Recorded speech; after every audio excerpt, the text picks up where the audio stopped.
নমস্কার বন্ধুরা, ইনফো বিপ্লব চ্যানেলে আপনাদের স্বাগত জানিয়ে শুরু করছি আজকের ভিডিও। বন্ধুরা, ভোটার লিস্ট সংশোধনের কাজ শুরু হয়েছে। নতুন ভোটার যারা হয়েছেন 18 বছর যাদের হয়েছে তারাও নতুন নাম তুলতে পারবেন। এছাড়াও যারা অলরেডি ভোটার আছেন তাদের ভোটার কার্ডে কোনো রকম ভুল আছে, অর্থাৎ ডেট অফ বার্থে ভুল বা নাম বা বাবার নাম বা কোনো রকম ঠিকানার ভুল আছে, ঠিকানা চেঞ্জ করতে চাইছেন, এই সমস্ত কাজই কিন্তু আপনারা করতে পারবেন। এই কাজ অলরেডি চলছে। কবে থেকে করতে পারবেন, অনলাইনেই করা যাবে। এই কাজগুলো কীভাবে করবেন সবটাই বলবো। আর সেটাই যে কবে থেকে আপনারা এই কাজটা করতে পারবেন, কতদিন এই কাজ চলবে, সেই ব্যাপারে ডিটেলসে আলোচনা করব। তো বন্ধুরা, ডিটেলসে পুরো ভিডিওটা দেখুন।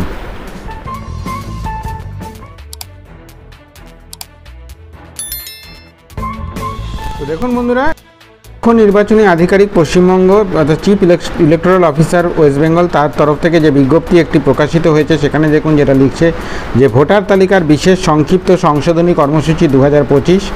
এই কাজ কবে থেকে চালু হয়েছে দেখুন, এখানে যেটা বলা হচ্ছে যে 12ই নভেম্বর 2024 অর্থাৎ মঙ্গলবার থেকে এই কাজ অলরেডি শুরু হয়ে গেছে এবং এটা আগামী 12ই ডিসেম্বর বৃহস্পতিবার 2024 পর্যন্ত এই কাজটা চলবে।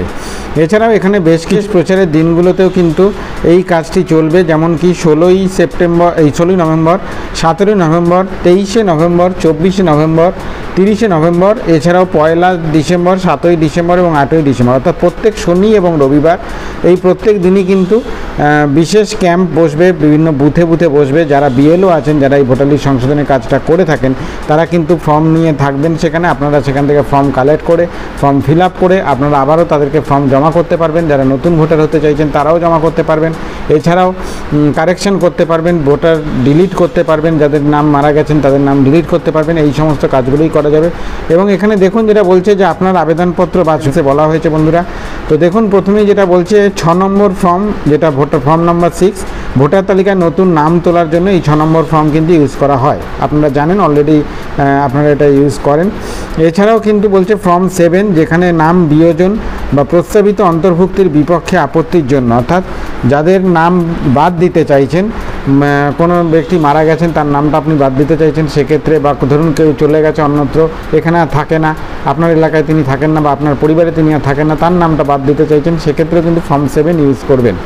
এছাড়াও ধরুন কোনো নাম আপনার মনে হচ্ছে যে তিনি এই এলাকায় থাকেন না, আপনি তার নামটা বাদ দিতে চাইছেন, ভুলবশত সেই নামটা রয়ে গেছে, সেক্ষেত্রে আপনি ফর্ম 7-এর মাধ্যমে সেই নামটা বাদ দিতে পারেন। এছাড়াও হচ্ছে ফর্ম 8, যেটা হচ্ছে বাসস্থান পরিবর্তন।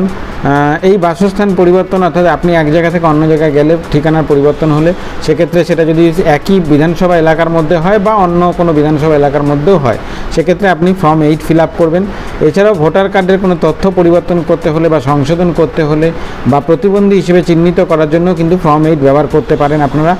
ধরুন কোনো নামের বানান ভুল আছে, বাবার নামের ভুল আছে, বা কোনো নাম বিয়ে হয়ে গেছে, নাম বাবার নামের জায়গায় স্বামীর নাম করতে চাইছেন, এই ধরনের যে চেঞ্জগুলো আছে তার জন্য ফর্ম 8 আপনারা ইউজ করবেন। একই সঙ্গে ফর্ম 8-এর মাধ্যমে যাদের ভোটার কার্ডের সঙ্গে মোবাইল নাম্বার যুক্ত নেই, তারাও কিন্তু ফর্ম 8-এর মাধ্যমে মোবাইল নাম্বার যুক্ত করে নিতে পারবেন। কোনো ফটো চেঞ্জ করতে চাইলে সেটাও আপনারা করতে পারবেন। এছাড়াও ফর্ম 6B, যেটা ভোটার কার্ডের সঙ্গে আধার কার্ড সংযুক্তিকরণের জন্য ইউজ হয়, সেটাও আপনারা করতে পারবেন। এছাড়াও আপনার ভোট কেন্দ্রে বুথ লেভেল অফিসার বা বিএলওর কাছে এই অ্যাপ আপনারা জমা দিতে পারবেন। এছাড়াও অনলাইনে আবেদন করার জন্য voters.eci.gov.in এই পোর্টালে আপনারা আবেদন করতে পারবেন, বা ভোটার হেল্পলাইন অ্যাপের মাধ্যমে আপনারা আবেদন করতে পারবেন। আমি নেক্সট দিনে আপনাদেরকে প্রত্যেকটা ফর্ম, এই ফর্ম 6, 7, 8 এই 3টে ফর্মের কীভাবে আপনারা অনলাইনে আবেদন করবেন তার ডিটেলস আমি দেখিয়ে দেবো। তো বন্ধুরা, ভিডিওটা ভালো লাগলে অবশ্যই লাইক করবেন, চ্যানেলটা সাবস্ক্রাইব করে পাশে থাকা বেল আইকনটি টিপে দেবেন, সঙ্গে থাকবেন বন্ধুরা। দেখা হচ্ছে নেক্সট ভিডিওতে। নমস্কার।